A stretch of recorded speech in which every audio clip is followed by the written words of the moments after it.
ভারতের রাজধানী দিল্লিতে প্রতিবাদরত শিক্ষার্থীদের উপর পুলিশের লাঠিচার্জ ও কাঁদানে গ্যাস নিক্ষেপের ঘটনায় কেন্দ্রীয় সরকারের তীব্র সমালোচনা করেছেন লোকসভার বিরোধী দলীয় নেতা রাহুল গান্ধী।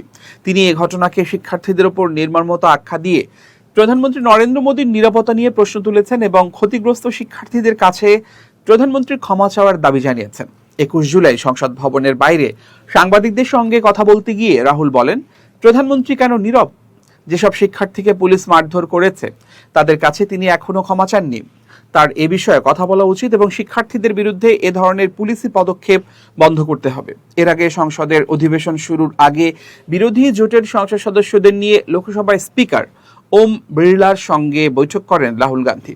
সেখানে তিনি শিক্ষার্থীদের উপর পুলিশের পদক্ষেপ এবং চলমান পরীক্ষা সংকট নিয়ে সংসদে বিস্তারিত আলোচনার দাবি জানান।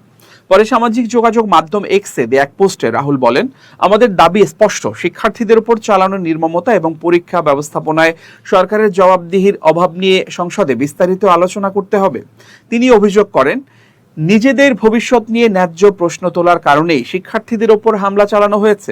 একই সঙ্গে তিনি প্রশ্ন রাখেন, যদি ভারতের তরুণদের ভবিষ্যৎ নিয়ে সংসদে আলোচনা না হয় তাহলে সংসদের কাজ কি? রাহুল আরও বলেন, বিরোধী দল এই ইস্যু চাপা পড়তে দেবে না। সংসদ ও রাজপথ দুই জায়গাতেই শিক্ষার্থীদের কণ্ঠ তুলে ধরতে তারা আন্দোলন চালিয়ে যাবেন। সোমবার হাজারো শিক্ষার্থী সংসদ অভিমুখে মিছিল করলে দিল্লিতে উত্তেজনাকর পরিস্থিতির সৃষ্টি হয়। বিক্ষোভকারীদের ছত্রভঙ্গ করতে পুলিশ লাঠিচার্জ ও কাঁদানে গ্যাস ব্যবহার করে। এই ঘটনায় শতাধিক পুলিশ সদস্য এবং 60 জনের বেশি বিক্ষোভকারী আহত হওয়ার খবর পাওয়া গেছে। ঘটনার প্রতিবাদ জানিয়ে কংগ্রেস সভাপতি মল্লিকার্জুন খার্গেও সংসদে এ বিষয়ে আলোচনার দাবি জানান। তিনি প্রশ্ন তোলেন, ন্যায় বিচারের দাবি জানানো শিক্ষার্থীদের কেন লাঠিচার্জ ও কাঁদানে গ্যাসের মুখে পড়তে হলো?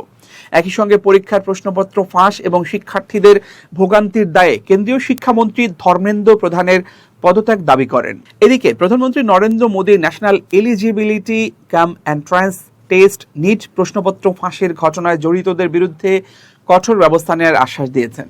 সংসদ বিষয়ক মন্ত্রী কিরেন রিজিজু জানান, ভবিষ্যতে নির্ভুল, স্বচ্ছ ও নিরাপদ পরীক্ষা ব্যবস্থা গড়ে তুলতে সম্মিলিত উদ্যোগ নেয়ার ওপর জোর দিয়েছেন প্রধানমন্ত্রী।